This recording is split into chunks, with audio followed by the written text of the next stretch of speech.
Good morning.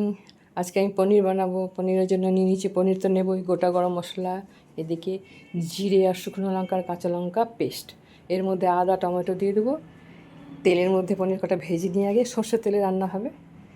পনির ভেজে নিলে ওই তেলে আমি গোটা গরম মশলা দিয়ে দেবো, দিয়ে আলু দিয়ে ছোটো ছোটো করে আলু, তুমি অন্য সবজি দিতে পারো, বিনস দিতে পারো বা অন্য কিছু দিতে পারো। আমি আলু দিয়ে আর ক্যাপসিকাম দিয়ে করছি। এই যে ওটার মধ্যে আমি একটু আদা আর টমেটো দিয়ে পেস্ট করে নিয়েছি, সব একসঙ্গে পেস্ট করে লবণ হলুদ ওর মধ্যে দিয়ে দিয়েছি। দিয়ে ভালো করে কষিয়ে নিয়ে আলু যখন সেদ্ধ হয়ে যাবে তখন ক্যাপসিকাম পরে দেবো। ক্যাপসিকাম সেদ্ধ হতে একদম দেরি হয় না, খুব তাড়াতাড়ি জলদি সেদ্ধ হয়ে যায়। যাতে কষিয়ে নিয়ে আর বেশিক্ষণ দেরি নেই, দিয়ে জল দিয়ে দেবো। গ্রেভি নিজের পছন্দ মতো কতটা গ্রেভি খাবে, এবার পনির দিয়ে দেবো। বাস হয়ে এসছে এটা, এবার আমি নামিয়ে নেব। এতে একটু বাটার দেবো, হ্যাঁ, যেটা আমি এখন দেখাতে ভুলে গিয়েছি, একটু বাটার দিয়েছি আমি। বাটার দিলে স্বাদটা আরও ভালো হয়।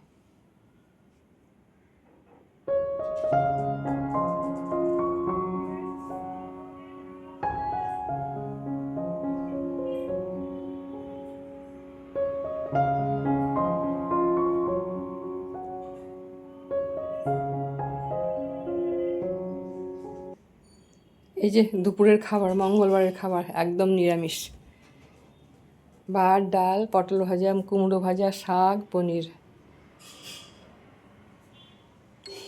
দিনে পনির বানিয়েছিলাম না, তো ভাবলাম একটু লাচ্ছা পরোটা বানিয়ে। এই আটাটা কিন্তু আমি আগে থেকে মাখা, রুটির জন্য মেখেছিলাম না, তাহলে এরারি করে দেখি কেমন হচ্ছে। খারাপ হয়নি, ভালোই হয়েছে।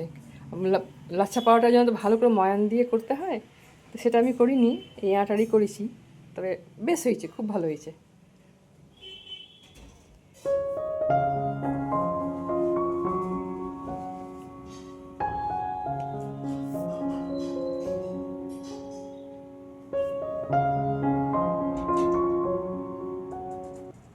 লেয়ারটাও খুব ভালো এসেছে।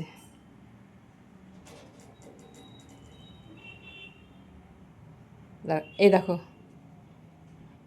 এই দেখো লেয়ার দেখতে পাচ্ছ, খুব ভালো লেয়ার এসছে। যদিও এটা আমি রুটির আটা দিয়েই করেছি, দারুণ হয়েছে। তোমাদের ভালো লাগলে একটা লাইক দিও। সবাই ভালো থেকো, আবার দেখা হচ্ছে আগামী ভিডিওতে।